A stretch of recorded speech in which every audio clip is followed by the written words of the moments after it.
এদের তো ক্লাস নেই নাই আমি, তাই না?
নাকি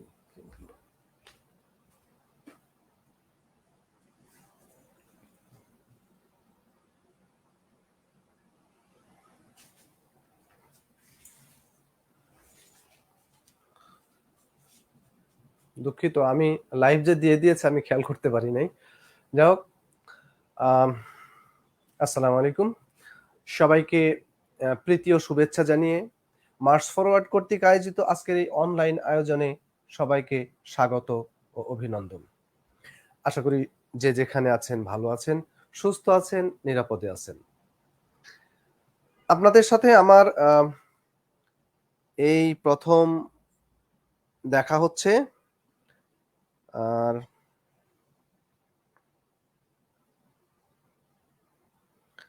আচ্ছা, কে কোথা থেকে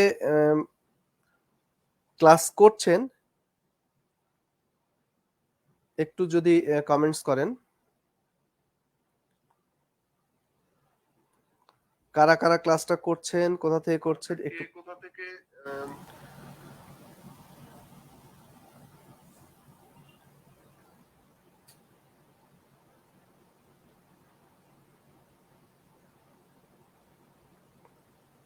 একটু কমেন্টস করবেন।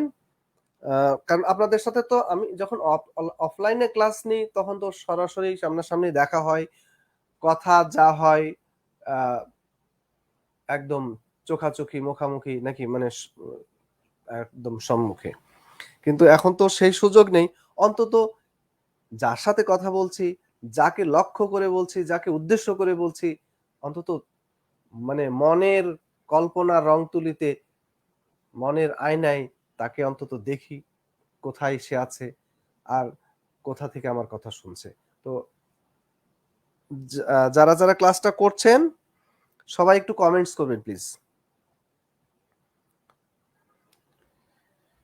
বিজয় দাস তন্নি নরসিংদী থেকে, ধন্যবাদ। বিজয় দাস, তন্নি, তানিয়া, তানিয়া হাসান, যারা দেখছেন সবাইকে ধন্যবাদ। আচ্ছা, তানিয়া হাসান কোথা থেকে বলছেন, কোথা থেকে ক্লাসটা করছেন? আপনাদের সাথে তো দেখা হয়নি আমার, না? আমাদের ব্যাকরণের ক্লাসগুলো যেগুলো হয়েছে, আমাদের প্রিয় তৌহিদ স্যার না ক্লাসগুলো নিয়েছেন। আমি আপনাদের সাহিত্যের যে পাঠ আছে, সাহিত্যের যে অংশগুলো আছে সেগুলো আলোচনা করব। পাশাপাশি মানে 9 থেকে 12 পর্যন্ত যে 4টা লেকচার, এর মধ্যে কিন্তু গুরুত্বপূর্ণ একটা টপিক আছে, সেটা হলো ধাতু এবং প্রকৃতি প্রত্যয়। আমি এই টপিকটা নিয়েও কথা বলবো। তো আজকে যেহেতু সাহিত্যকে লক্ষ্য করে আজকের ক্লাসে উপস্থিত হওয়া, আমি 4টা তো 9, 10, 11, 12, 9, 10, 11 3টা আমি সাহিত্য নিয়ে কথা বলবো। আর 12 নাম্বার লেকচারে আমি ব্যাকরণ মানে ধাতু এবং প্রকৃতি প্রত্যয় নিয়ে কথা বলবো। ঠিক আছে? তো আজকে সাহিত্য দিয়ে শুরু করা যাক। কিন্তু ক্লাসের লোকজন কি এত কম? আর কোথায়? বাকিরা কোথায়? নাকি মার্চ ফরওয়ার্ড থেকে যতটুকু সেবা পাওয়ার পেয়ে গেছেন আর এখন নিজেই সমৃদ্ধ হতে চাচ্ছেন? যা হোক, তো অন্য যারা আছেন এই ব্যাচে আপনারা একটু তাদেরকে একটু নক করেন, তারাও যেন ক্লাসে জয়েন করে। আমি বাংলা সাহিত্যের সেই যে জন্ম হয়েছিল তখন থেকে এখন পর্যন্ত পুরো সময়টাকে আহ, ভাগাভাগি করা থেকে শুরু করে যুগ বিভাগ থেকে শুরু করে কোন সময়ে কোন কোন উল্লেখযোগ্য সাহিত্যিক এবং সাহিত্যকর্ম আছে সেগুলো সম্পর্কে একটা ধারণা দিব। এবং আমার এই 3টা ক্লাসে পুরো সাহিত্য শেষ করব। তার মানে বুঝতেই পারছেন যে 3 ক্লাসে সাহিত্য আলোচনা এটা আহ, অত সহজ বিষয় না, কিন্তু আমি এমন ভাবে আলোচনা করব যেন আহ, আমার মূল লক্ষ্য থাকবে আপনাদের এখান থেকে সাহিত্য থেকে যে প্রশ্নগুলো আসার সম্ভাবনা আছে সেই প্রশ্নগুলোকে টার্গেট করে আমি আলোচনা করব। যদিও সাহিত্য মানেই রসের খেলা, সাহিত্যে রস আছে না, কি বলেন? সাহিত্যে রস আছে, কিন্তু সাহিত্যে এক ধরনের রস নাকি এক ধরনের? রসগোল্লায় এক রকমের রস। রসগোল্লায় রস আছে না? কি রস? মিষ্টি রস। এর বাইরে যতই চাপাচাপি করেন অন্য কোনো রস মিলবে না, কিন্তু সাহিত্যে আছে 9 রকমের রস। রসগোল্লায় এক রকমের রসে এত মজা, সাহিত্যে যেখানে 9 রকমের রস আছে মজাটা কয় গুণ হবে?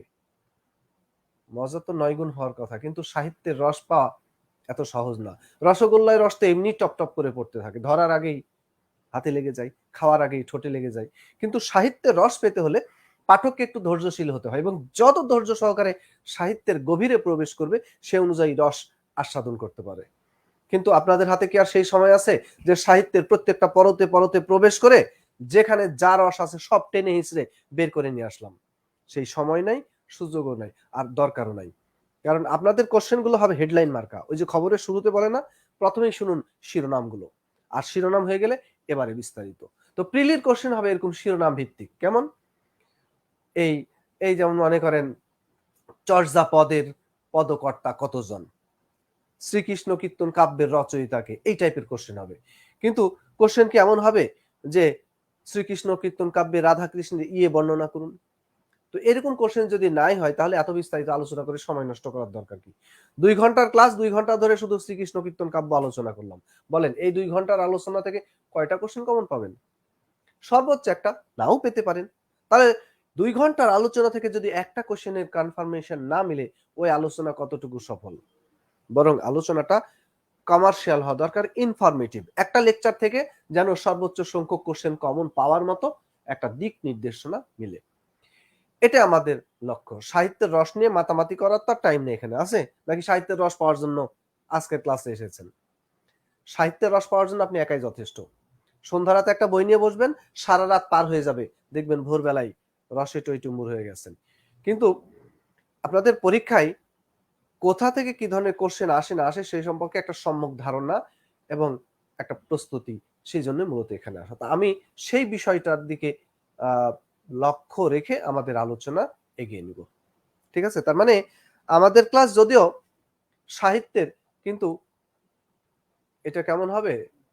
ওই যে মানে রসগোল্লা কিন্তু রস নাই, আছে না?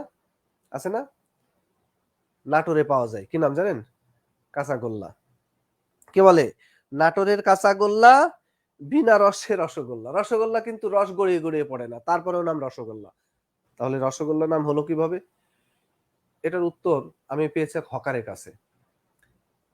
একদিন গাড়িতে উঠলাম, ওই গাড়িতে উঠেছে এক হকার, আর হকাররা তো যে যে পণ্য নিয়ে গাড়িতে উঠে ওই পণ্যের গুণকীর্তন করতে করতে মুখ দিয়ে ফেনা বের করে দেয়। চকলেট বিক্রি করছে কাঁচাগোল্লা দিয়ে বানানো। কি বলছে? আপনার আমার কাছে পাবেন নাটোরের কাঁচাগোল্লা চকলেট। একটা চকলেট মুখে দিয়ে চাবাবেন তো আপনার মুখের মধ্য দিয়ে নদীর স্রোতের মতো রস প্রবাহিত হতে থাকবে।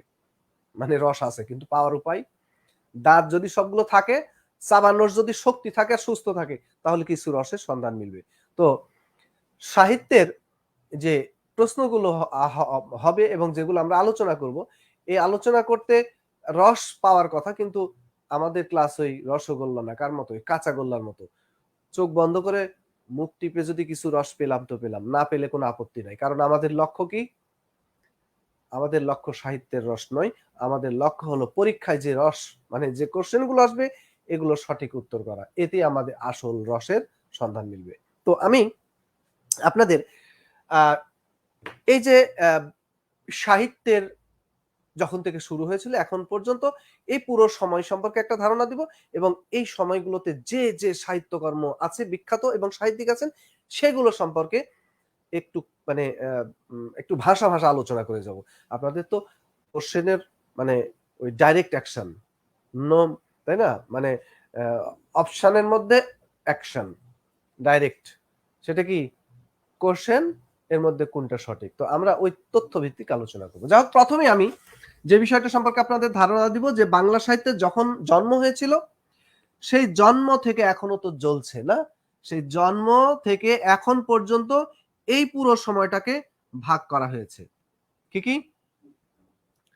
একটা হলো একটা হলো প্রাচীন যুগ, একটা হলো মধ্যযুগ, আর একটা হলো আধুনিক যুগ। এখানে তিনটা যুগে যে ভাগ করা হয়েছে, প্রাচীন যুগের স্থিতিকাল কত এটা নিয়ে প্রশ্ন আসতে পারে, মাথায় রাখবেন। প্রাচীন যুগের স্থিতিকাল এটা মানে কখন থেকে প্রাচীন যুগের যাত্রা শুরু হয়েছিল, প্রাচীন যুগের সাহিত্যকর্ম লেখা শুরু হয়েছিল, এ নিয়ে আমরা দুটো বক্তব্য পেয়েছি। একটা হলো 650 থেকে 1200 খ্রিস্টাব্দ, আর একটা বক্তব্য আমরা পেয়েছি 950 থেকে 1200 খ্রিস্টাব্দ। এটা বলেছেন ডক্টর মোহাম্মদ শহীদুল্লাহ, আর এটা বলেছেন ডক্টর সুনীতি কুমার চট্টোপাধ্যায়। পরীক্ষায় যেটা আসবে সেটা অ্যান্সার করবেন। দুটো একসাথে আসে না, দুটো একসাথে আসে না, তবে যদি এসেই যায় তাহলে তাহলে ওই যে মানে এই দুটাই বাদ দিবেন, বাদ দিয়ে যেটা থাকবে ওটা অ্যান্সার করবেন। যেখানে লেখা আছে ক প্লাস খ, মানে এটা যদি থাকে ক, এটা যদি থাকে খ, তাহলে ওই থার্ড আম্পায়ারের কাছে যাওয়া ছাড়ার উপায় নাই। তখন উত্তর করবেন কত? যেখানে লেখা আছে ক প্লাস খ। তবে এ পর্যন্ত যত পরীক্ষায় এই প্রশ্নটা এসেছে একটাই থাকে, তো যেটা থাকে সেটা অ্যান্সার করবেন। ঠিক আছে? তো প্রাচীন যুগে এই স্থিতিকালটা নির্ধারণ করা হয়েছে কিসের ভিত্তিতে? প্রাচীন যুগে একটাই সাহিত্যিক নিদর্শন ছিল কি? চর্যাপদ। এই চর্যাপদ ছাড়া আর কোনো সাহিত্যিক নিদর্শন ছিল না। চর্যাপদের রচনা এটার ভিত্তিতেই মূলত প্রাচীন যুগের স্থিতিকাল নির্ধারণ করা হয়েছে। তার মানে যেটা চর্যাপদের রচনাকাল ওইটাই প্রাচীন যুগের স্থিতিকাল। ডক্টর মোহাম্মদ শহীদুল্লাহর মতে প্রাচীন যুগের স্থিতিকাল 650 থেকে 1200, ডক্টর মোহাম্মদ শহীদুল্লাহর মতে চর্যাপদের রচনাকাল 650 থেকে 1200, একই। ঠিক আছে? ওকে, এবার আসেন মধ্যযুগ। মধ্যযুগ এটা ধরা হয়েছে কখন থেকে? তারপর থেকে, অর্থাৎ 1201 থেকে 1800। তো এটা 1201 থেকে যে 1800 ধরা হয়েছে মধ্যযুগের স্থিতিকাল, কেন 1201 থেকে ধরা হয়েছে? 1200 পর এই বাংলায় শাসক হিসেবে এসেছিলেন মুসলমানরা। মুসলিম শাসকরা এই দেশে আসার কারণে এখানে তাদের মানে তারা সাহিত্যকর্ম রচনায় বাধা দিয়েছিল, এরকম কিছু অভিযোগ এনে প্রথম 150 বছরকে অন্ধকার যুগ বলা হয়েছে, আমরা সেটা দেখব। তো মুসলিম শাসকরা 1203 সালে এসেছেন, 4 সালে বাংলা দখল করেছেন, কিন্তু রাউন্ড ফিগার ধরে অর্থাৎ 1201 থেকে মধ্যযুগের সূচনা ধরা হয়েছে। তাহলে মধ্যযুগ যে 1201 থেকে এর পেছনে কি কারণ? মুসলিম প্রভাব।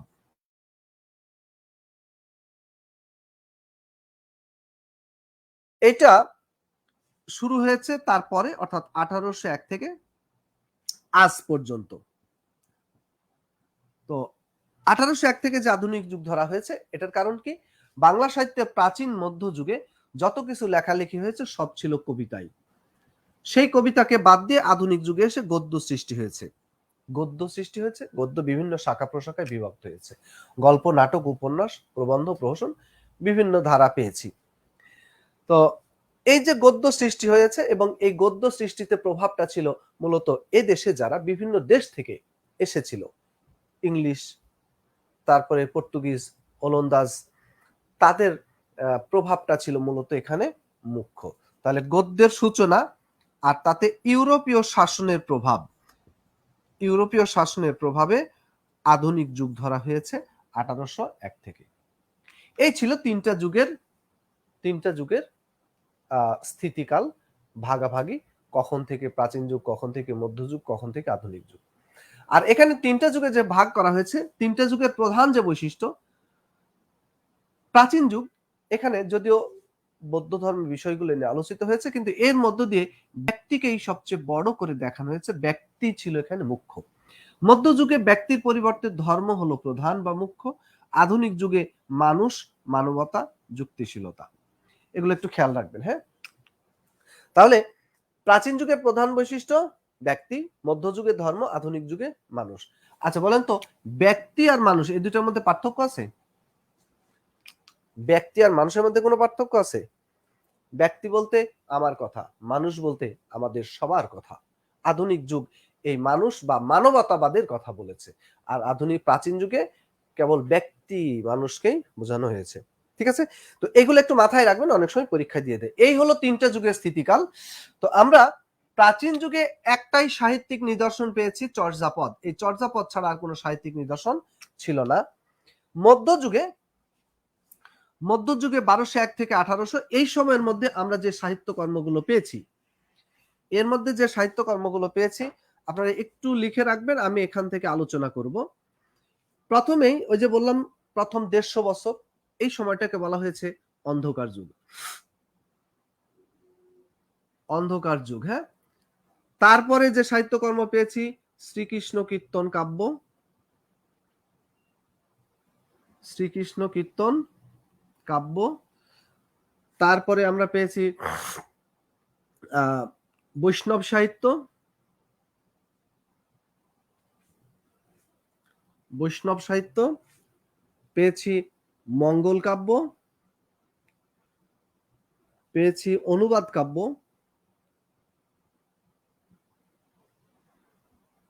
তারপরে লোক সাহিত্য,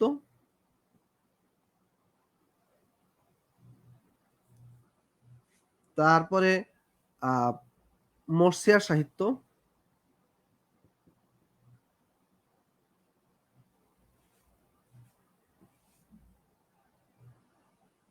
নাচ সাহিত্য,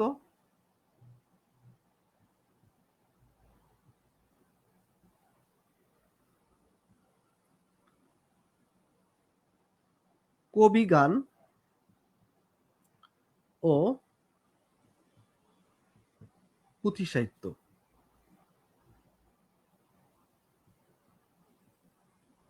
এই ছিল আমাদের মধ্যযুগের সাহিত্যকর্ম। বাকি থাকলো আধুনিক যুগ।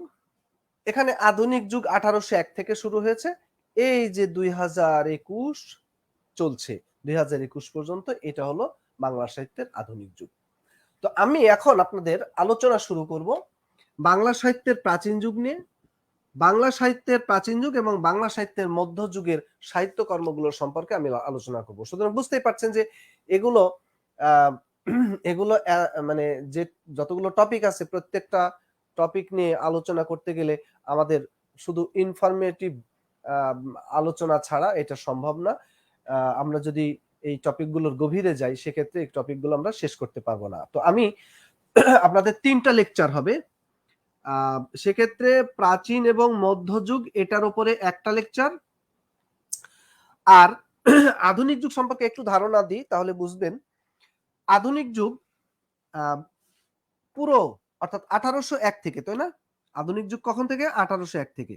এই 1801 থেকে যে আধুনিক যুগ শুরু হলো, পুরো আধুনিক যুগটাকে দুইটা ভাগ করা হয়, এবং এই ভাগ দুটো করা হয় রবীন্দ্রনাথকে কেন্দ্র করে। একটা রবীন্দ্রনাথের আগে আর একটা রবীন্দ্রনাথের পরে।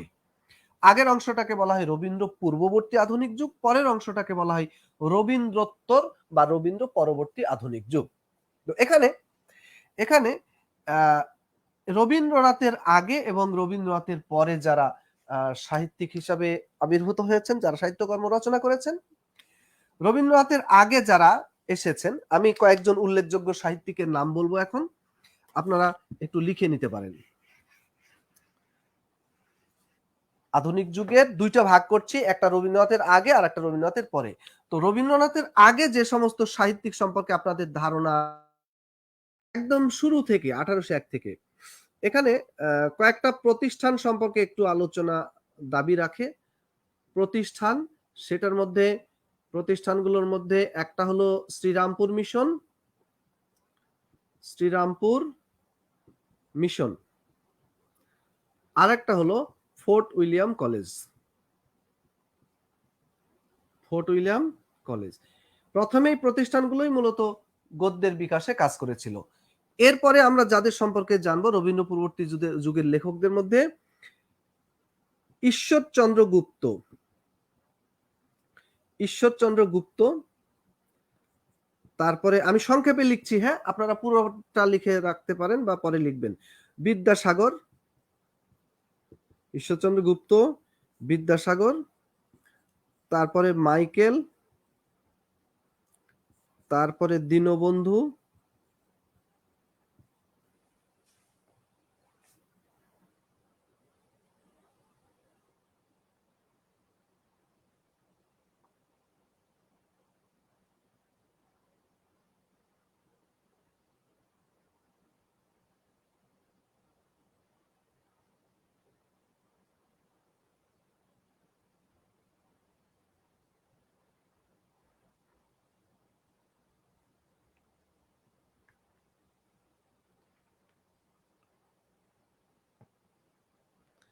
স্বাধীন কুমার মন্ডল লিখেছেন এমনই অবস্থা স্যার।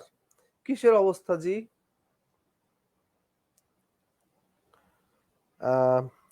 নমস্কার, ফরিদপুর থেকে।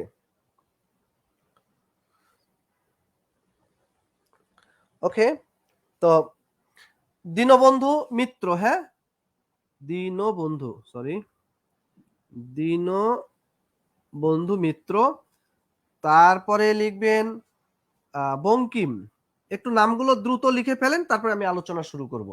বঙ্কিম, তারপরে মীর মশারফ, দেখা যাচ্ছে কি? মীর মশারফ,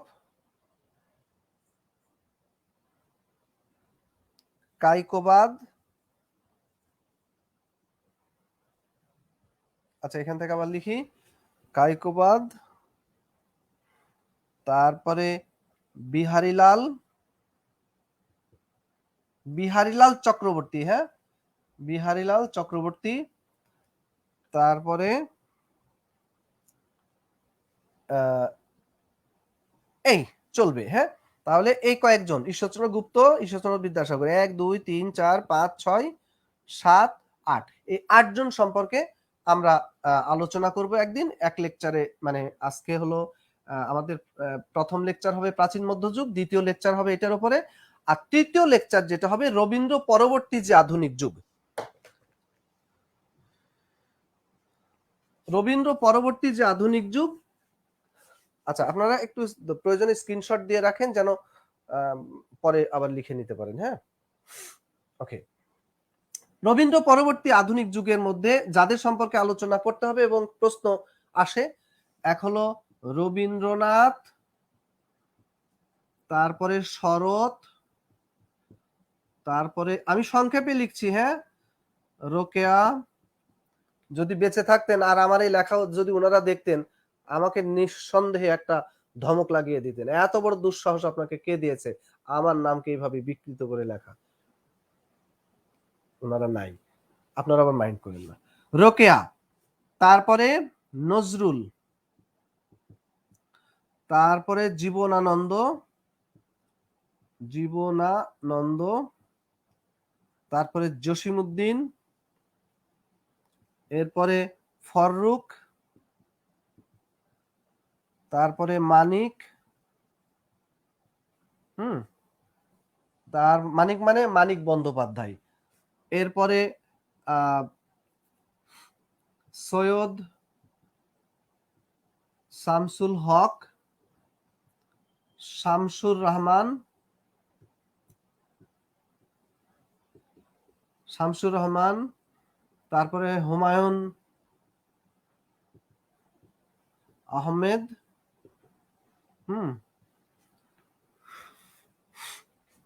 হুমায়ুন আহমেদ, তারপরে তারপরে তারপরে নির্মলেন্দু গুণ,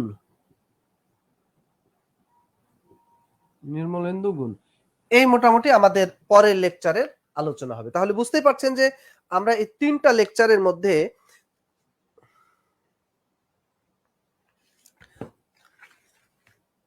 3টা লেকচারের মধ্যে আমাদের এতগুলো আলোচনা শেষ করতে হবে, সুতরাং আমি গভীরে যাব না।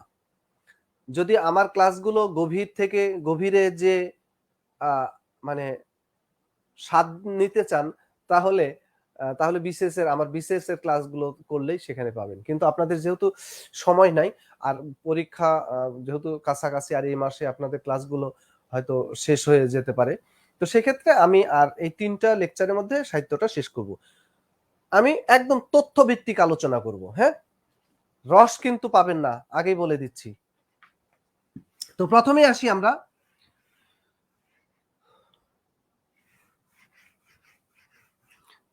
আসি আমরা বাংলা সাহিত্যের প্রাচীন যুগ সম্পর্কে, হ্যাঁ, এগুলো সবই আলোচনা করতে হবে। প্রাচীন যুগ এবং একটা মাত্র সাহিত্যিক নিদর্শন হলো চর্যাপদ। তাহলে লেখেন, চর্যাপদ বাংলা সাহিত্যের প্রথম গ্রন্থ, কাব্যগ্রন্থ কিংবা কাব্য সংকলন বা সাহিত্যকর্ম। ঠিক আছে, তাহলে চর্যাপদ হলো, কথাটা লিখেন, চর্যাপদ হলো বাংলা সাহিত্যের প্রথম গ্রন্থ। মানে বাংলা সাহিত্যে যে আজকে এত বইয়ের ছড়াছড়ি, শুরুটা হলো চর্যাপদকে দিয়ে। তাহলে এটা হলো প্রথম গ্রন্থ, এবং সেটা কাব্যগ্রন্থ এবং বা কাব্য সংকলন বা কবিতার সংকলন অথবা সাহিত্যকর্ম। আরেকটা কথা লিখেন, এটি বাংলা সাহিত্যের প্রাচীন যুগের একমাত্র সাহিত্যিক নিদর্শন।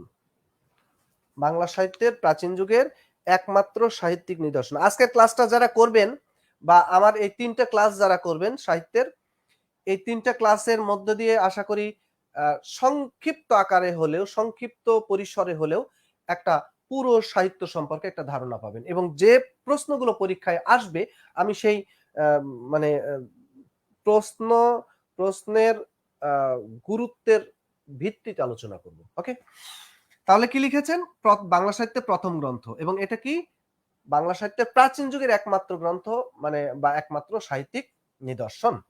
ঠিক আছে, লেখা হয়েছে। আপনাদের এই ব্যাচে যারা আছে পরিচিত, অন্য যারা আছে সম্ভব হলে তাদেরকে একটু মেনশন করে দেন, তারাও যেন ক্লাসটা করে। ঠিক আছে, আচ্ছা, এবার আসি আমরা চর্যাপদ সম্পর্কে আমরা একটু জানবো। চর্যাপদ কি জিনিস শোনেন, চর্যাপদ হলো মূলত বৌদ্ধ সহজিয়া, বৌদ্ধ সহজিয়া তাদের মানে সাধন তত্ত্ব হলো, বৌদ্ধদের মধ্যে অনেকগুলো সম্প্রদায় আছে, তো সহজ যান, হীনযান, মহাযান, এর মধ্যে যারা সহজ যান, যাদেরকে সহজিয়া বলা হয়, তারা তাদের মানে ধর্মীয় বিষয়গুলোকে কি করেছে, মানে গানের আকারে বা সঙ্গীতের আকারে উপস্থাপন করেছে। এই জন্য চর্যাপদ সম্পর্কে এই কথাটা লিখে রাখেন, চর্যাপদ হলো সহজিয়া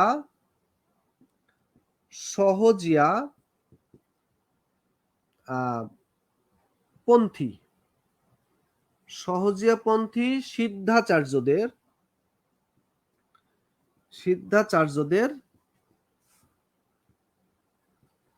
ধর্মীয় গানের সংকলন গ্রন্থ। তাহলে কি বলছে, ধর্মীয় গানের সংকলন গ্রন্থ। কাদের? সহজিয়াপন্থী, ওই যে বিভিন্ন সম্প্রদায় আছে, তার মধ্যে একটা হলো সহজিয়া, ওই সহজিয়াদের ধর্মীয় গানের সংকলন গ্রন্থ হলো চর্যাপদ। এখানে তারা কি করেছে, চর্যাপদের বিষয়বস্তু কি? চর্যাপদের বিষয়বস্তু হলো সাধন ভজনের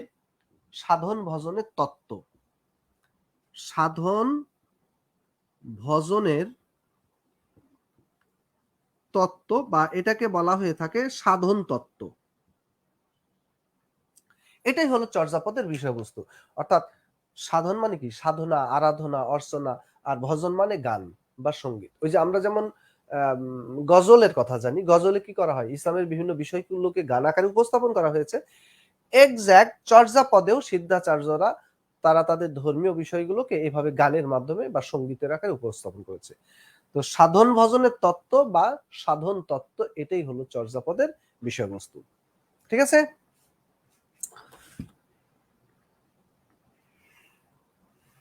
আচ্ছা, এবার বলেন চর্যাপদের ভাষা। চর্যাপদের ভাষা এটাকে বলা হয় আলো আধারী ভাষা। কি বলা হয়? ভাষা।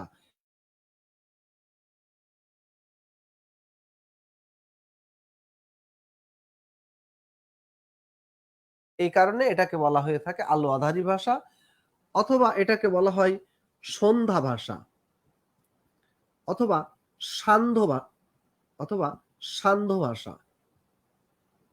সান্ধ্য ভাষা মানে আলো আধারী, সন্ধ্যা বা সান্ধ্য ভাষা বলা হয় চর্যাপদের ভাষাকে। ঠিক আছে?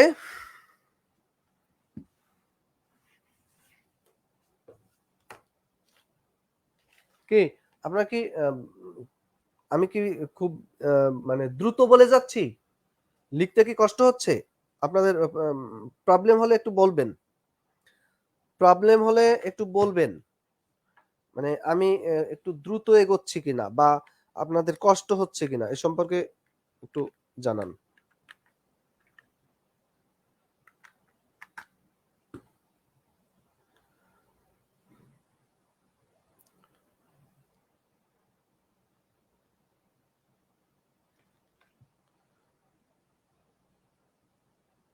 সুপ্রসন্ন Kumar Barman is watching, Taufiqur Rahman watching, Abdul Hadi watching. আচ্ছা, যারা দেখছেন সবাইকে সবাইকে অভিনন্দন। ওকে। আর আমি যে তথ্যগুলো দিচ্ছি এগুলো ঠিকমতো লিখতে পারছেন কিনা সেই সম্পর্কে একটু জানাবেন। হ্যাঁ, তো চর্যাপদের ভাষা সম্পর্কে আমরা জানলাম। চর্যাপদের ভাষাকে কি বলা হয়? আলো আধারী। ওই কেন? ওই যে কিছু বোঝা যায় কিছু বোঝা যায় না, এই কারণে এটাকে আলো আধারী ভাষা, সন্ধ্যা ভাষা বা সান্ধ্য ভাষা। মানে হয়েছে কি, মনে করেন দুইটা বিল্ডিং, পাশাপাশি দুইটা বিল্ডিং, এই বিল্ডিং এর ছাদে একজন দাঁড়ানো, এই বিল্ডিং এর ছাদে আরেকজন দাঁড়ানো। এখন এখানে যে দাঁড়িয়ে আছে সে দেখতে পাচ্ছে ওই বিল্ডিং এর ছাদে আরেকজন দাঁড়ানো, কিন্তু পরিষ্কার বুঝতে পারছে না, কিছু আলো কিছু অন্ধকার। একবার ভাবছে জরিনা, আর একবার ভাবছে জরিনার মা। চর্যাপদের ভাষাকে আমাদের গবেষকদের কাছে তেমনটাই ঠেকেছে। কা তরুবর পঞ্চবি ডালো চঞ্চল চিয়ে পৈঠা কালো, দিবাসী বহুড়ি কাউহি ডরে ভাই রাতি ভইলে কামরু যাই। বুঝলেন কিছু? এই যে আলো আধারির মতো। এই কারণে গবেষকগণ এইরকম মানে ভাষাকে, চর্যাপদের ভাষাকে এরকম নাম দিয়েছেন। ঠিক আছে? এখন চর্যাপদ বাংলা ভাষার গ্রন্থ। চর্যাপদের ভাষা যদিও একটু কঠিন, চর্যাপদ লেখা হয়েছে প্রাচীন বাংলার কথ্য রূপে। প্রাচীন বাংলার কথ্য রূপে চর্যাপদ লেখা হয়েছে। তাহলে চর্যাপদের ভাষা কি? প্রাচীন বাংলার কথ্য, প্রাচীন বাংলার কথ্য ভাষা। এই কারণে কথ্য ভাষা তো এমনি জটিল হয়, তাই না? এই কারণে এটা বুঝতে আরো সমস্যা হয়েছে। এখন কঠিন হোক, জটিল হোক, বুঝতে অসুবিধা হোক, তবুও তো বাংলা, তাই না? এখন এইটা এইটা যে বাংলা ভাষার গ্রন্থ, এটা আমাদেরকে প্রমাণ করতে হয়েছে। কারণ চর্যাপদের মধ্যে অসমিয়া, উড়িয়া, মৈথিলি, আদি হিন্দি এরকম কিছু কিছু ভাষা শব্দ আছে, যে কারণে তারাও দাবি করেছিল চর্যাপদ আমাদের। কিন্তু তাদের দাবিকে কি খণ্ডন করে চর্যাপদ যে বাংলা ভাষার গ্রন্থ প্রমাণ করেছেন ডক্টর সুনীতি কুমার চট্টোপাধ্যায়। লিখেন, চর্যাপদ বাংলা ভাষার গ্রন্থ, চর্যাপদ বাংলা ভাষার গ্রন্থে এটি প্রমাণ করেন, চর্যাপদ বাংলা ভাষার গ্রন্থ এটি প্রমাণ করেন ডক্টর সুনীতি কুমার চট্টোপাধ্যায় তার ODBL বইয়ে। ঠিক আছে? ডক্টর সুনীতি কুমার চট্টোপাধ্যায় তার ODBL, পুরো নামটা হলো origin development of the Bengali language. এই বইয়ের মধ্যে তিনি প্রমাণ করেছেন চর্যাপদ বাংলা ভাষার গ্রন্থ। ঠিক আছে? এই বইয়ের মধ্যে তিনি প্রমাণ করেছেন চর্যাপদ বাংলা ভাষার গ্রন্থ। ঠিক আছে, ওকে। এখন চর্যাপদ যারা লিখেছেন, চর্যাপদের যারা কবি, এদেরকে কি বলা হয়? পদকর্তা। চর্যাপদের পদকর্তা কতজন, এটা নিয়ে দুইটা কথা আমরা পাই, একটা হলো 23 আর একটা হলো 24। পদকর্তা মানে কি? কবি। চর্যাপদের পদকর্তা বা কবি কতজন, এটা হলো 23 জন অথবা 24 জন। 23 বলেছেন ডক্টর মোহাম্মদ শহীদুল্লাহ, আর 24 বলেছেন ডক্টর সুকুমার সেন। তাহলে ডক্টর মোহাম্মদ শহীদুল্লাহর মতে 23 জন, ডক্টর সুকুমার সেনের মতে 24 জন। ঠিক আছে, তো 23 জন বা 24 জন পদকর্তা। এর মধ্যে আমরা কয়েকজন পদকর্তা সম্পর্কে জানবো, সেটা হলো 24 জন পদকর্তার মধ্যে কয়েকজন কবি ছিলেন যারা সবকিছু ভুলে যায়, আর ভুলে গেলে তারে কি বলে? আমরা বলি না ভুলু, তো তাদেরকে বলা হতো ভুলু কাকু। কি বলা হয় তাদেরকে? ভুলু কাকু। সাথে একটা স দেন, কি হলো তাহলে? বহু বচন হয়ে গেল না? স লাগালে বহু বচন হয় না? ভুলু কাকুরা যদিও তাদের নাম ভুলে যায়, কিন্তু তাদের নাম আপনাদের ভোলা যাবে না, তাদের নামগুলো মনে রাখতে হবে। এই ভুলু কাকু থেকে 24 জন পদকর্তার মধ্যে বিখ্যাত 5 জন কবিকে আমরা উদ্ধার করব। দেখেন তো পান কিনা? ভূতে ভুসু কুপা, লুতে লুই পা, কাতে কান্ন পা, কুতে কুকুরি পা, শতে সবর পা। কি? সবর পা। নিচে নিচে লিখেন আপনারা। সবর পা, কুতে কুকুরি পা, কাতে কান্ন পা, লুতে লুই পা, আর ভূতে ভুসুকুপা। ঠিক আছে,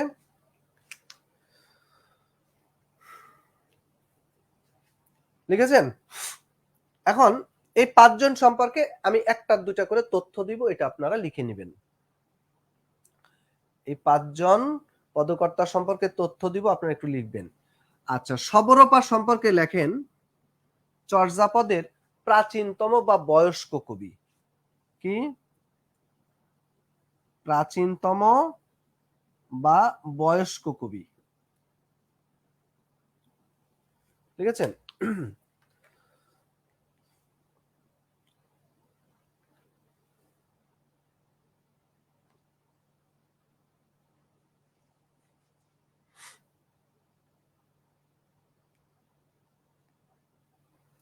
চর্যাপদের প্রাচীনতম বা বয়স্ক কবি।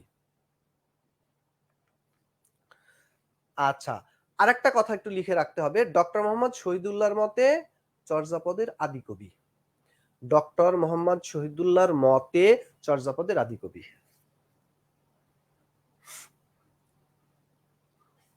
ডক্টর মোহাম্মদ শহীদুল্লাহর মতে চর্যাপদের আদি কবি হয়েছে। তাহলে সবরপা সম্পর্কে দুইটা কথা বললাম, একটা হলো চর্যাপদের মধ্যে তিনি সবচেয়ে, মানে 24 জনের মধ্যে সবচেয়ে বয়স্ক কবি বা প্রাচীনতম কবি বলা হয়। আরেকটা কথা বললাম, ডক্টর মোহাম্মদ শহীদুল্লাহ তাকে চর্যাপদের আদি কবি বলেছেন। ওকে, এবার কুক্কুরিপা সম্পর্কে লেখেন চর্যাপদের অনুমিত মহিলা কবি। তার সম্পর্কে অনুমান করেছেন আমাদের গবেষকগণ যে উনি মহিলা ছিলেন। কেউ যে তাকে দেখেছে বা দূর থেকে দেখেছে বা আড়াল থেকে দেখেছে বা গোপনে দেখেছে তা কিন্তু না। তার লেখার মধ্যে দিবসী বহুড়ি কাউহি ডরে ভাই, রাতি হইলে কামরু যাই। দিনের বেলায় বউটি কাকের শব্দ শুনলে ভয় পায়, রাত হলে প্রেমিকের সাথে দেখা করতে যাই।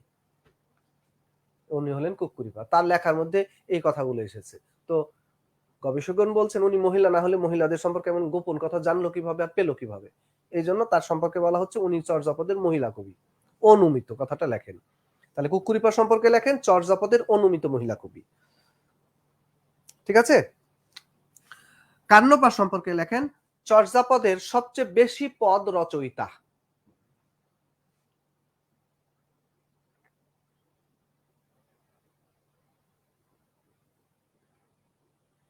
চর্যাপদের সবচেয়ে বেশি পদ রচয়িতা।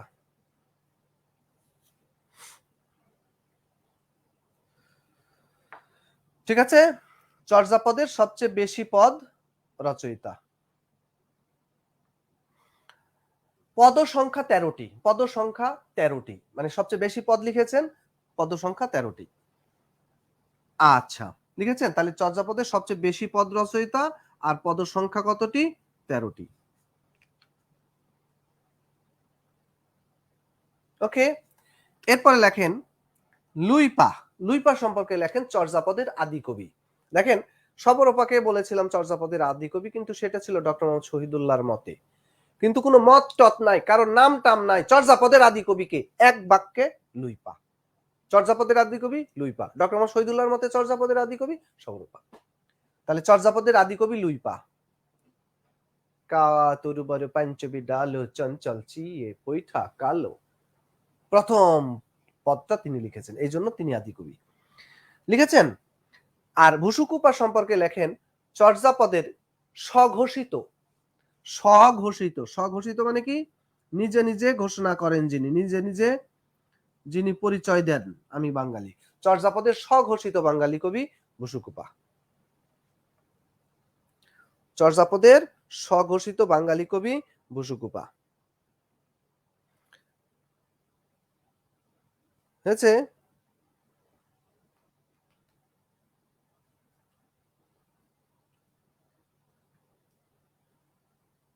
ওকে, এবার আরেকটা কথা লেখেন, দ্বিতীয় সর্বাধিক পদ রচয়িতা। চর্যাপদের দ্বিতীয় সর্বাধিক পদ রচয়িতা।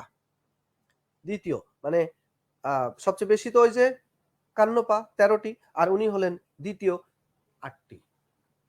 লেখেন দ্বিতীয় সর্বাধিক পদ রচয়িতা, দ্বিতীয় সর্বাধিক পদ রচয়িতা ভুসুকুপা, পদ সংখ্যা 8টি। ঠিক আছে, তাহলে বিখ্যাত 5 জন কবি সম্পর্কে আমরা জানলাম, এতটুকু জানলেই চলবে। আচ্ছা, এবারে আসেন,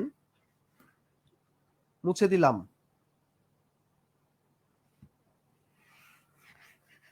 এবারে আসেন, এই যে 23 জন বা 24 জন পদকর্তা, তারা মোট কতটি পদ লিখেছেন?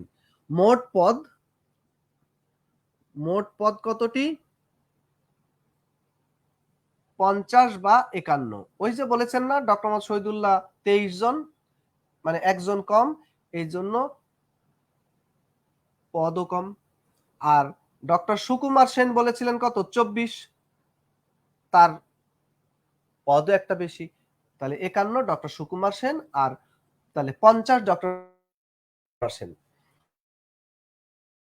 সবগুলো পাইনি, মোট পাওয়া গেছে প্রাপ্ত পদ। প্রাপ্ত পদ হলো 46.6 অথবা 46.5।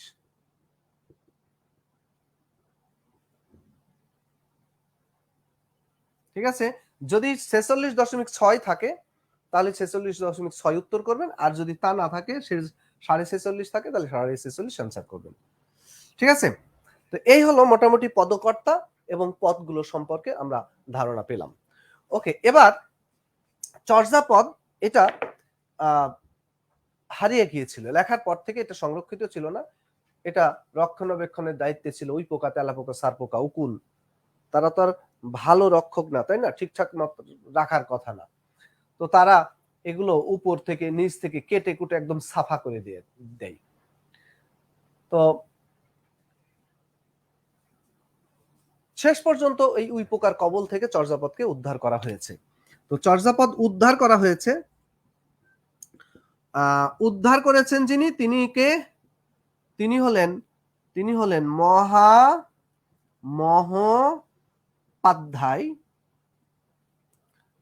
মহামহোপাধ্যায় হরপ্রসাদ শাস্ত্রী। মহামহোপাধ্যায় হরপ্রসাদ শাস্ত্রী, উনি হলেন এই চর্যাপদের উদ্ধারকর্তা, উদ্ধার করেছেন। তো এখানে তার আসল নাম অবশ্য মহামহোপাধ্যায় না, শাস্ত্রীও না। এইটা এবং এইটা, মহামহোপাধ্যায় এবং শাস্ত্রী, এই দুইটা তার উপাধি।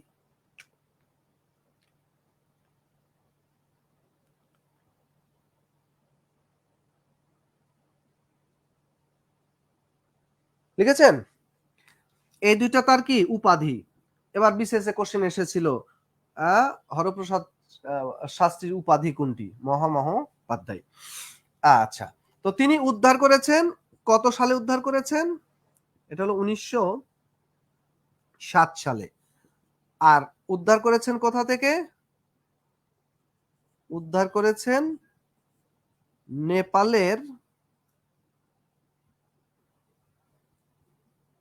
নেপালের রাজার লাইব্রেরি থেকে। নেপালের রাজার যে লাইব্রেরি, সেই লাইব্রেরি থেকে। সেটার নাম ছিল রয়্যাল লাইব্রেরি। কি নাম ছিল? নেপাল রয়্যাল প্যালেস, মানে রয়্যাল প্যালেস মিউজিয়াম ছিল আর কি নামটা আসলে। তো নেপালের রাজার যে লাইব্রেরি, রয়্যাল লাইব্রেরি থেকে এটা উদ্ধার করা হয়েছে। তো যখন হয়েছে লেখা, তাহলে চর্যাপদকে উদ্ধার করলেন মহামহোপাধ্যায় হরপ্রসাদ শাস্ত্রী, উদ্ধার করেছেন 1907 সালে। আর নেপালের রাজার লাইব্রেরি, যেটার নাম হলো রয়্যাল প্যালেস মিউজিয়াম বা রয়্যাল লাইব্রেরি থেকে। তো যখন চর্যাপদকে উদ্ধার করলেন তখন নামটা ছিল উদ্ধারকালীন নাম, হ্যাঁ, উদ্ধারকালীন নাম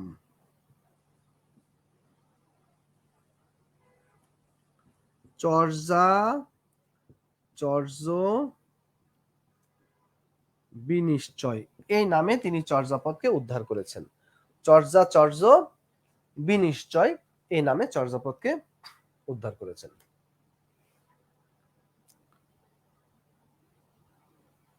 ঠিক আছে? তো চর্যাপদ উদ্ধার করার পর যখন উদ্ধার করেছেন তখন ভাষাগুলো জটিল ছিল না, বর্ণগুলোও কঠিন ছিল। তিনি ভাষা সহজবোধ্য করলেন, তারপরে বর্ণ পরিবর্তন মানে আধুনিক বাংলা বর্ণমালায় রূপান্তর করে সহজে বোধগম্য করে উপস্থাপন করলেন। লেখেন সম্পাদনা ও প্রকাশ।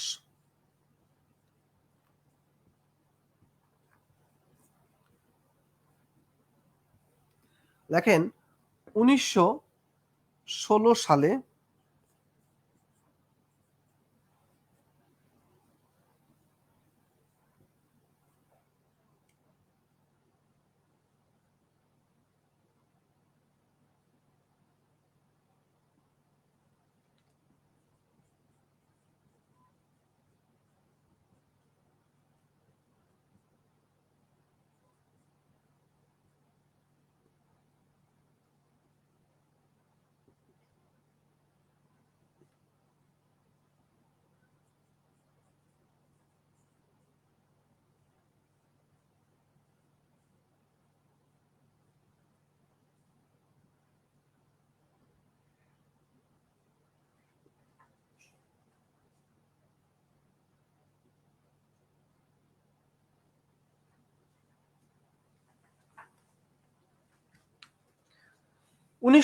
সালে কলকাতা বঙ্গীয় সাহিত্য পরিষদ থেকে হরপ্রসাদ শাস্ত্রী চর্যাপদকে হাজার বছরের পুরাণ বাঙ্গালা ভাষায় বৌদ্ধ গান ও দোহা নামে আধুনিক বাংলা লিপিতে প্রকাশ করেন।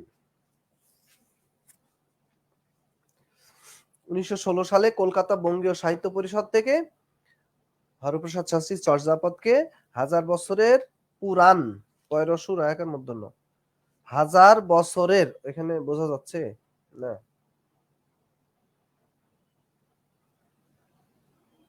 হাজার বছরের পুরাণ বাঙ্গালা ভাষায় বৌদ্ধ গান ও দোহা নামে আধুনিক বাংলা লিপিতে প্রকাশ করেন।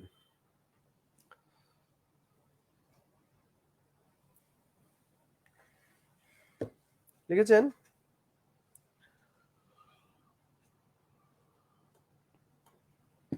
এই গেল প্রাচীন যুগের চর্যাপদ। ঠিক আছে, বলেন চর্যাপদ সম্পর্কে কারো কোনো কোশ্চেন আছে কিনা? প্রাচীন যুগ সম্পর্কে কারো কোনো কোশ্চেন আছে কিনা? আচ্ছা, না থাকলে আমরা মধ্যযুগে চলে যাব।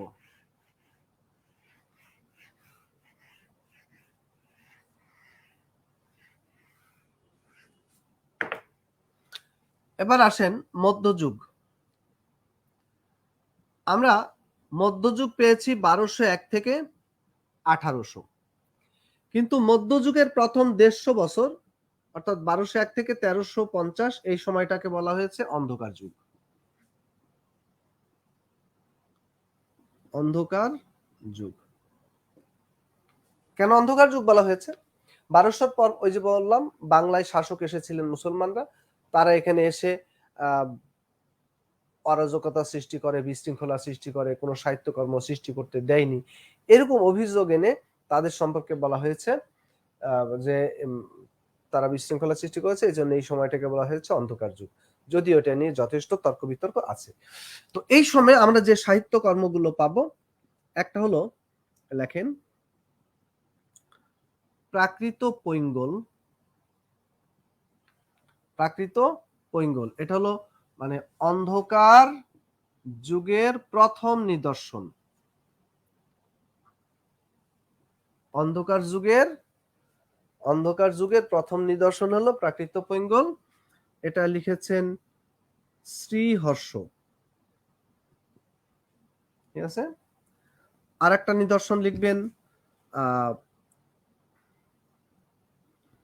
শূন্য পুরাণ।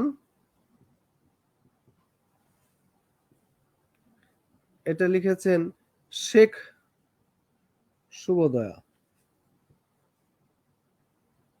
সরি রামাই পণ্ডিত। শূন্য পুরাণ লিখেছেন রামাই পণ্ডিত। আর একটা হলো শেখ শুভদয়া,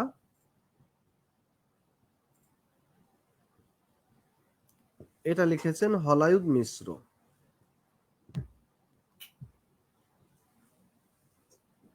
তাহলে এগুলো কোন সময় সাহিত্যকর্ম? অন্ধকার যুগের, ওই 1201 থেকে 1350 এই সময়ের মধ্যে এগুলো লেখা। ঠিক আছে, তাহলে প্রথম নিদর্শন হলো প্রাকৃত পৈঙ্গল। উল্লেখযোগ্য আরো যে দুইটা নিদর্শন, একটা হলো শূন্য পুরাণ লিখেছেন রামাই পণ্ডিত, আর একটা হলো শেখ শুভদয়া লিখেছেন হলায়ুদ মিশ্র। আমি এই এতটুকু আলোচনা করব এখানে, এর গভীরে আর আমি যাচ্ছি না।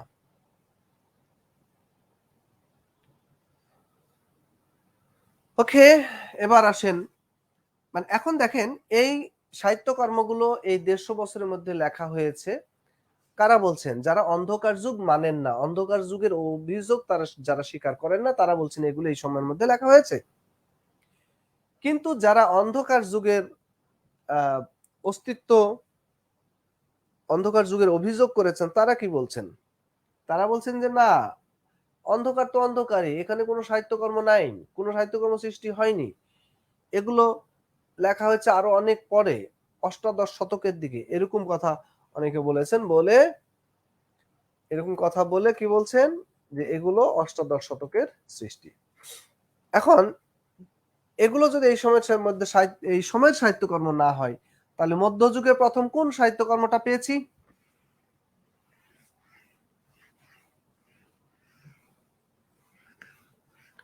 মধ্যযুগের সাহিত্যকর্ম তাহলে কোনটি? এটা হলো শ্রীকৃষ্ণ কীর্তন কাব্য। শ্রীকৃষ্ণ কীর্তন কাব্য লেখেন, এটা লিখবেন আর কি, হ্যাঁ, শ্রীকৃষ্ণ কীর্তন কাব্য। শ্রীকৃষ্ণ কীর্তন কাব্য লেখেন মধ্যযুগের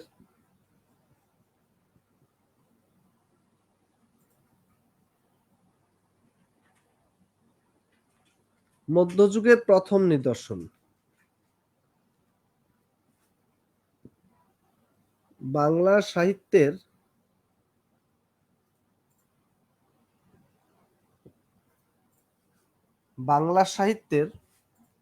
দ্বিতীয় নিদর্শন। মধ্যযুগের প্রথম নিদর্শন আর বাংলা সাহিত্যের দ্বিতীয় নিদর্শন। আরেকটা কথা লেখেন, বিশুদ্ধ বাংলায় লেখা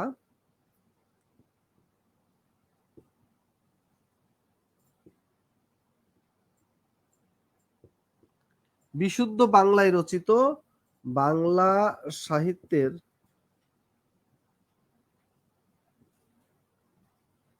বিশুদ্ধ বাংলায় রচিত বাংলা সাহিত্যের প্রথম নিদর্শন।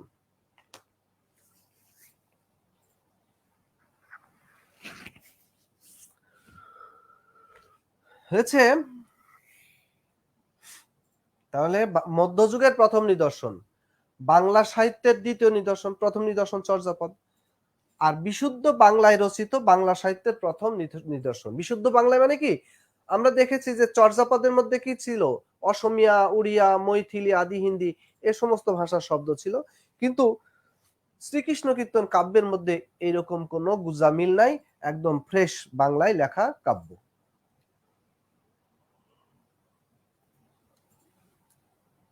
হয়েছে। এবার আসেন, এটার রচয়িতা। রচয়িতা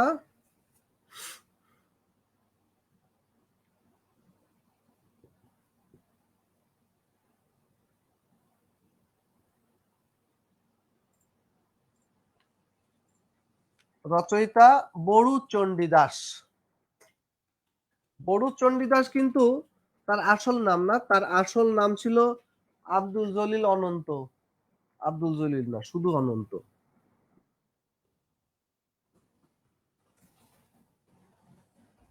আসল নাম কি? অনন্ত।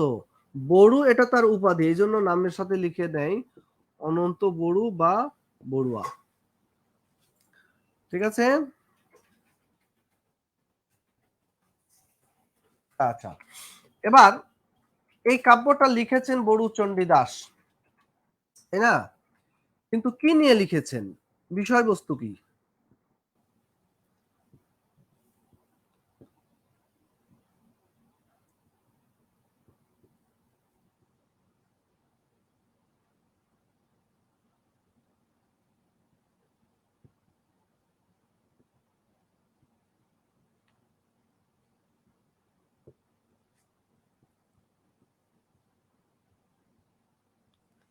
লেখেন, শ্রীকৃষ্ণ কীর্তন কাব্যের বিষয়বস্তু হলো রাধা কৃষ্ণের প্রেম লীলা। বৈষ্ণব মতে রাধা হলো জীবাত্মা বা সৃষ্টির প্রতীক, আর কৃষ্ণ হলো পরমাত্মা বা স্রষ্টার প্রতীক। অর্থাৎ স্রষ্টার সাথে সৃষ্টির সম্পর্ক কি, সেটা এখানে তুলে ধরা হয়েছে রাধাকৃষ্ণ চরিত্রের মধ্য দিয়ে। স্রষ্টার সাথে সৃষ্টির যে সম্পর্ক, সেটা কি দৈহিক নাকি আধ্যাত্মিক?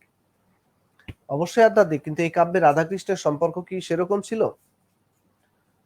তারা যে পর্যায়ে পৌঁছেছে, বাংলা সিনেমাও এই পর্যায়ে পৌঁছতে পারে নাই। তাহলে রাধাকৃষ্ণের কি লিখেছে চন্দ্রবিন্দু কেন, রাধাকৃষ্ণের প্রেম লীলা নিয়ে এই কাব্যটা রচিত। ঠিক আছে, রাধাকৃষ্ণের প্রেম লীলা। এই কাব্যের উল্লেখযোগ্য যে চরিত্রগুলো আছে, একটা হলো রাধা কৃষ্ণ বড়াই। রাধা কৃষ্ণ এবং বড়াই। বড়াই মাঝবয়সী একজন মহিলা, রাধার সখীর মতো। রাধাকে সবসময় চোখে চোখে রাখে, একটু চোখের আড়াল হলেই খুঁজি শুরু করে দেয়।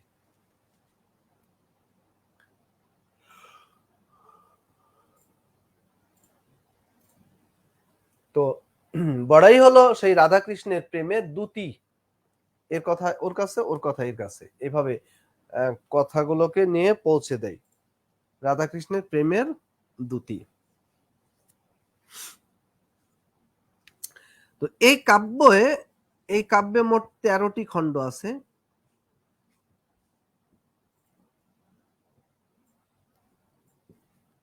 13টি খণ্ডের মধ্যে প্রথমটা হলো জন্মখণ্ড।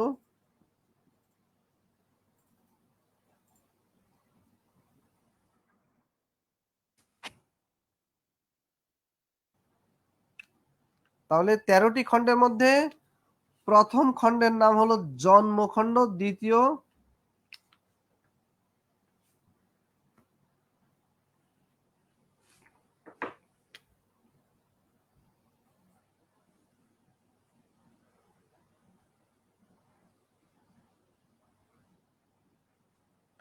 প্রথম খণ্ডের নাম হলো জন্মখণ্ড, আর শেষ খণ্ডের নাম হলো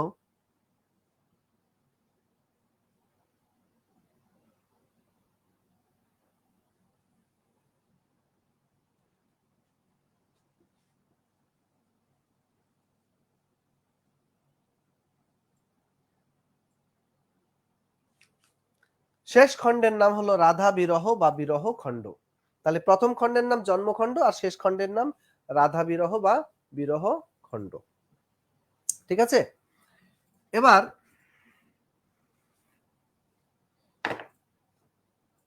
এই কাব্যটাও হারানো গিয়েছিল, উদ্ধার করা হয়েছে।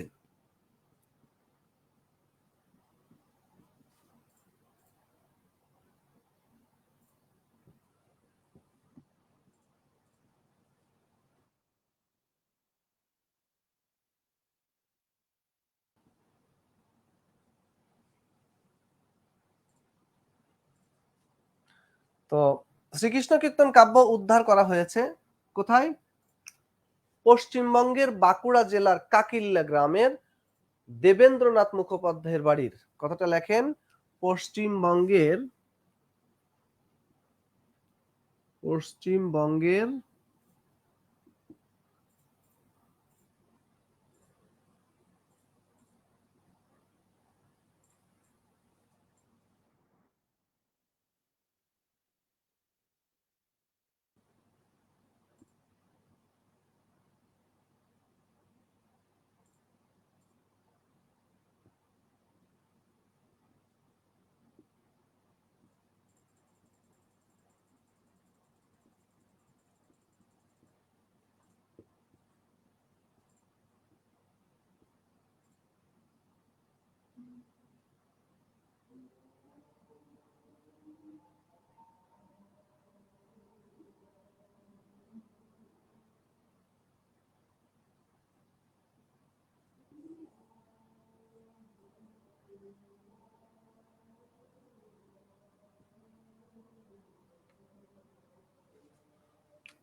আচ্ছা, আমরা আজান হয়ে গেছে, নামাজের একটু ব্রেক নিব, ব্রেক নেওয়ার পরে আমাদের ক্লাসটা কন্টিনিউ করব। 10 মিনিটের একটা বিরতি থাকলো, হ্যাঁ, নামাজের বিরতি।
জি।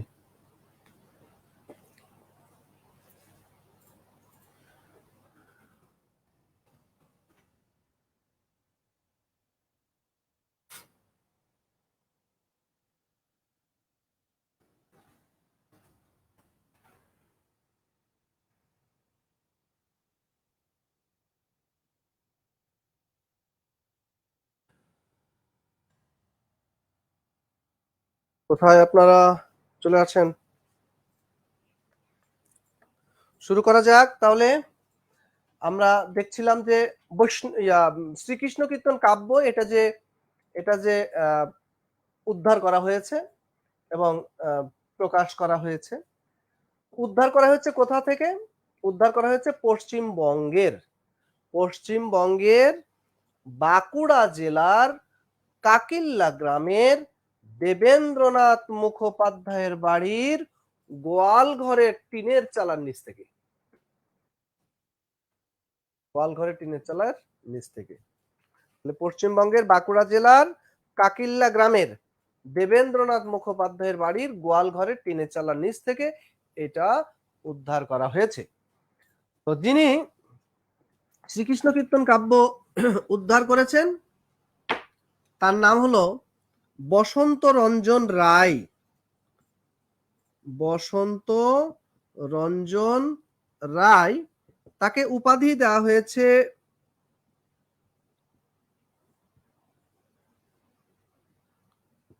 কি লিখেছি বলেন তো? এটা উচ্চারণটা কি হবে? উচ্চারণটা কি হবে বলেন তো? উচ্চারণটা হবে বিদ্যোদ। উচ্চারণটা হবে বিদ্যোদ, তারপরে বল্লভ। বিদ্যোদ বল্লভ। বসন্ত রঞ্জন রায়, বিদ্যোদ বল্লভ, তিনি এটা উদ্ধার করেছেন।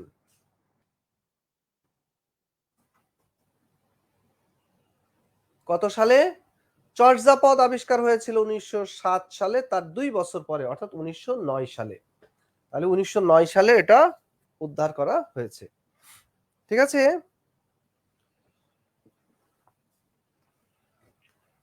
তাহলে 1909 সালে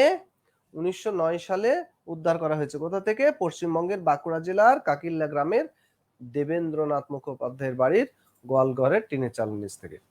তো যখন উদ্ধার করেছিলেন তখন এর ভেতরে একটা ছোট্ট চিরকুট পাওয়া গিয়েছিল। এই কাব্যের ভেতরে একটা ছোট্ট চিরকুট পাওয়া যায়, যেটার নাম ছিল শ্রীকৃষ্ণ সন্দর্ভ। শ্রীকৃষ্ণ সন্দর্ভ এই নামে চর্যাপদ শ্রীকৃষ্ণ কীর্তন কাব্যকে উদ্ধার করা হয়েছিল। কিন্তু বসন্ত রঞ্জন রায় যখন এটা উদ্ধার করলেন, উদ্ধার করার পরে সম্পাদনা করে প্রকাশ যখন করেন তখন নাম দিলেন শ্রীকৃষ্ণ কীর্তন কাব্য।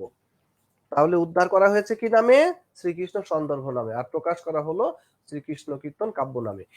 চর্যাপদ যেমন প্রকাশ করা হয়েছে 1916 সালে, চর্যাপদ যেমন প্রকাশ করা হয়েছে কলকাতা বঙ্গীয় সাহিত্য পরিষদ থেকে, এটাও তাই। 1916 সালে কলকাতা বঙ্গীয় সাহিত্য পরিষদ থেকে শ্রীকৃষ্ণ কীর্তন কাব্য নাম দিয়ে এটি প্রকাশ করেন বসন্ত রঞ্জন রায়। তাহলে লেখেন সম্পাদনা ও প্রকাশ। দেখেন সম্পাদনা ও প্রকাশ। 1916 সালে কলকাতা বঙ্গীয় সাহিত্য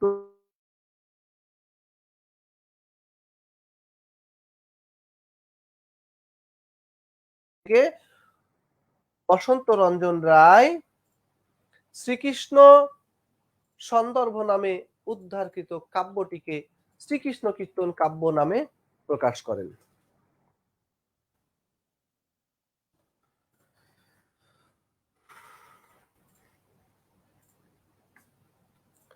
হয়েছে লেখা 1916 সালে কলকাতা বঙ্গীয় সাহিত্য পরিষদ থেকে বসন্ত রঞ্জন রায় শ্রীকৃষ্ণ সন্দর্ভ নামে উদ্ধারকৃত কাব্যটিকে বসন্ত রঞ্জন রায় শ্রীকৃষ্ণ সন্দর্ভ নামে উদ্ধারকৃত কাব্যটিকে শ্রীকৃষ্ণ কীর্তন কাব্য নামে প্রকাশ করেন। ঠিক আছে, এই গেল আমাদের শ্রীকৃষ্ণ কীর্তন কাব্যে। আচ্ছা, এবারে আসি আমরা বৈষ্ণব সাহিত্য।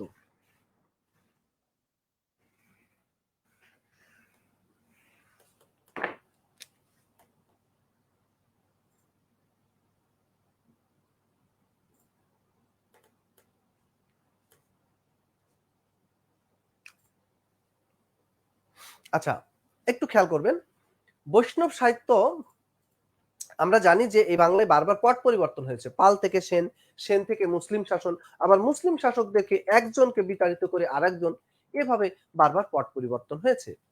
যখন এই বাংলায় সেন শাসন ছিল, সেন শাসন আমলে চারটা শ্রেণী ছিল, ব্রাহ্মণ, বৈশ্য, ক্ষত্রিয়, শূদ্র। এই চারটা শ্রেণীর মধ্যে ছিল ব্রাহ্মণরা সমাজের অভিজাত, আর বাকিরা নিম্নবর্ণের হিন্দু। কিন্তু ব্রাহ্মণদের সাথে নিম্নবর্ণের হিন্দুদের আকাশ পাতাল তফাৎ ছিল। নিম্নবর্ণের হিন্দুরা ব্রাহ্মণদের বাড়ির পাশ দিয়ে হাঁটতে পারবে না, দূর দিয়ে হেঁটে যেতে হবে, তাও কি খড়মটা খুলে বগলে নিয়ে, মাথার ছাতা নামিয়ে, মাথা নিচু করে নম নম করতে করতে যেতে হয়েছে। যদি কখনো নিম্নবর্ণের হিন্দুরা বা ব্রাহ্মণদের বাড়ির পাশ দিয়ে হেঁটেছে, তো পা কেটে ফেলে দিয়েছে। বৈষম্যটা এতটা ভয়াবহ ছিল। এরপরে যখন মুসলিম শাসনের সূচনা হলো, তখন নিম্নবর্ণের হিন্দুরা দেখলো যে ইসলামে এরকম কোনো শ্রেণী বৈষম্য নাই, তারা ভাই ভাই। তখন তারা কি হলো, কেউ কেউ ধর্মান্তরিত হতে থাকলো, এবং এটা ব্যাপক হারে হতে থাকলো। তখন শ্রী শ্রী চৈতন্য নামক একজন ব্যক্তিত্ব, তিনি দেখলেন যে এইভাবে যদি নিম্নবর্ণের হিন্দুরা ধর্মান্তরিত হতে থাকে, তাহলে হিন্দু ধর্ম বিলীন হয়ে যাবে। তখন তিনি কি করলেন, নতুন আর একটা ধর্মের ডাক দিলেন, সেটা হলো বৈষ্ণব ধর্ম। বৈষ্ণব ধর্ম আসলে নতুন কোনো ধর্ম নয়, হিন্দু ধর্মেরই নবতর সংস্করণ। হিন্দু ধর্মেও যেমন ভগবান শ্রীকৃষ্ণ, বৈষ্ণব ধর্মেও ভগবান শ্রীকৃষ্ণ। তাহলে নতুন ধর্মের কথা বললেন কেন? তিনি দেখলেন যে কেন নিম্নবর্ণের হিন্দুরা ধর্মান্তরিত হচ্ছে, সেই কারণটা খুঁজে বের করলেন, আর সেটাকেই তিনি অ্যাপ্লাই করলেন তার এই নতুন ধর্মে। কি বললেন? তিনি বললেন যে আমাদের এই ধর্মে কোনো শ্রেণী বৈষম্য থাকবে না, আমরা সবাই ভাই ভাই। এই কথাগুলো যখন প্রচার করলেন, তখন যারা ধর্মান্তরিত হয়েছিল তারা অনেকেই ফিরে আসলো। তো যারা ফিরে আসলো, তখন তাদের কাছে শ্রী চৈতন্য কি কোনো সাধারণ মানুষ হবেন? অসাধারণ। অসাধারণ মানে দেবতা। তিনি তাদের কাছে হয়ে গেলেন দেবতা তুল্য, নাম হলো শ্রী চৈতন্য দেব। তো আমরা শ্রীকৃষ্ণ কীর্তন কাব্যে যেমন দেখলাম বিষয়বস্তু ছিল রাধা কৃষ্ণের প্রেম লীলা, তার সাথে শ্রী চৈতন্য দেবের জীবনকে একত্র করে নতুন নতুন যে সমস্ত কাহিনী কাব্য তৈরি হতে থাকলো, সেটাই আস্তে আস্তে রূপ নিল বৈষ্ণব সাহিত্যে। তো আমরা বৈষ্ণব সাহিত্যের মধ্যে মূলত তিনটা অংশ পাই। একটা হলো পদ বা পদাবলী, পদ বা পদ বা পদাবলী, আর একটা হলো জীবনী কাব্য, আর একটা হলো বৈষ্ণব শাস্ত্র। তাহলে বৈষ্ণব সাহিত্যের তিনটা অংশ: পদ বা পদাবলী, জীবনী কাব্য, বৈষ্ণব শাস্ত্র। আচ্ছা, এখন দেখেন পদ বা পদাবলী কাকে বলে। প্রথমেই লেখেন পদ বা পদাবলী, লেখেন বৈষ্ণবীয় ধর্মের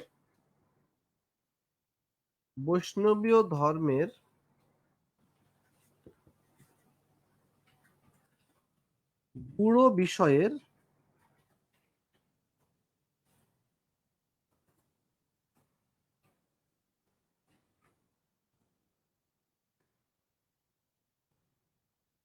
বিশেষ সৃষ্টি হলো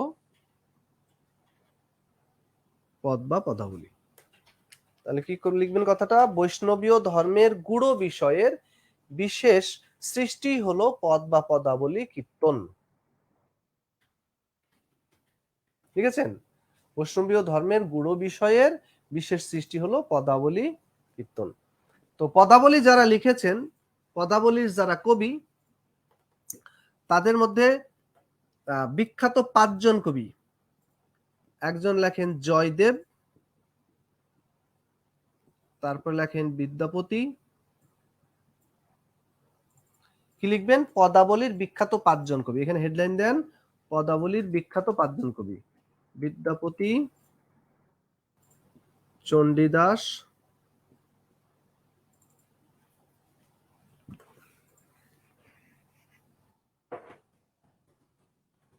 জ্ঞানদাস,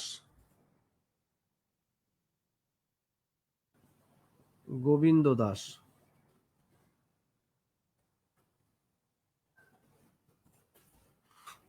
জয়দেব, বিদ্যাপতি, চণ্ডীদাস, জ্ঞানদাস, গোবিন্দ দাস।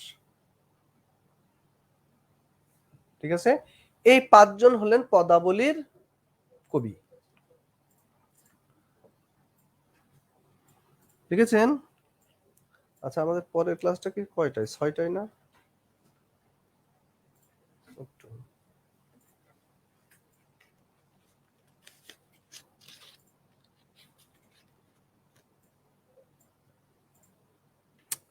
ছয়টায়।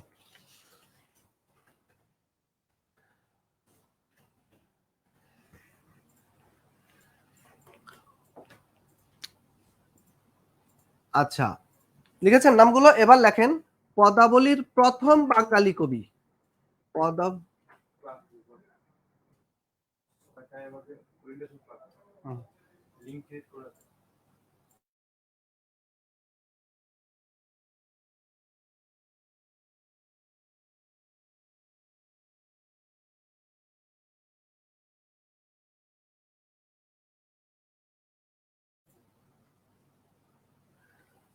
পদাবলীর প্রথম বাঙালি কবি জয়দেব।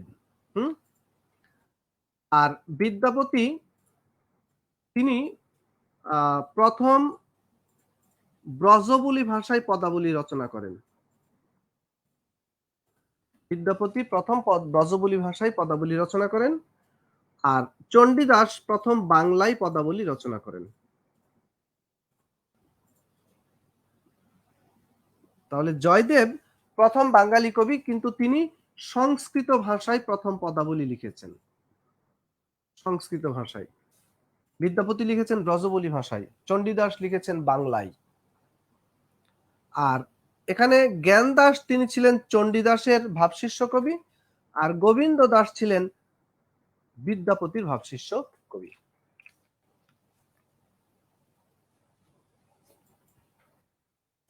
ঠিক আছে, তো এই পর্যন্ত আমাদের আলোচনা আজকে রাখতে হচ্ছে। আমাদের 6টায় একটা ক্লাস আছে, ওরিয়েন্টেশন ক্লাস আছে রিটেনের। তো সামনের দিন আমরা এখান থেকে কিছু আলোচনা করে তারপরে আধুনিক যুগের যাত্রা শুরু করব। ঠিক আছে, আপনারা এখানে একটা স্ক্রিনশট দিয়ে রাখেন, কোথায় আমি শেষ করলাম আমাকে একটু জানাবেন, মানে গ্রুপেই দরকার হলে একটা স্ক্রিনশট দিয়ে ওটা ছবিটা দিয়ে দেন। ওকে, তাহলে আজকে এই পর্যন্ত থাকলো। বলেন আপনাদের কোনো কোশ্চেন আছে কিনা, আর আমি যেভাবে আলোচনা করছি সেটা আপনাদের কতটা ইফেক্টিভ বা কার্যকর মনে হচ্ছে, কতটা সুবিধা হচ্ছে সেই সম্পর্কে দু একটা কথা বলবেন আপনারা। এভাবে আলোচনা করব নাকি অন্য কোনো ভাবে আলোচনা করলে আপনাদের জন্য সুবিধা হয়? আসলে শুধু তথ্য দিলে তো সেটা আসলে মনে রাখা মুশকিল, এই জন্য আমি কিছুটা ক্লু টানছি যেন সহজে আপনাদের মনে রাখা যায়, মনে রাখতে পারেন। হ্যাঁ, বলেন কারো কোনো কোশ্চেন আছে? যদি কোনো কোশ্চেন থাকে, কোনো জিজ্ঞাসা থাকে, কমেন্টস বক্সে আপনারা কমেন্টস করবেন, আমি দেখে পরে এগুলো উত্তর জানাবো। তো এই পর্যন্ত থাকলো। সবাই ভালো থাকবেন, সুস্থ থাকবেন, সবার জন্য শুভ কামনা জানিয়ে আজকের মতো এখানে বিদায় নিচ্ছি। আল্লাহ হাফিজ।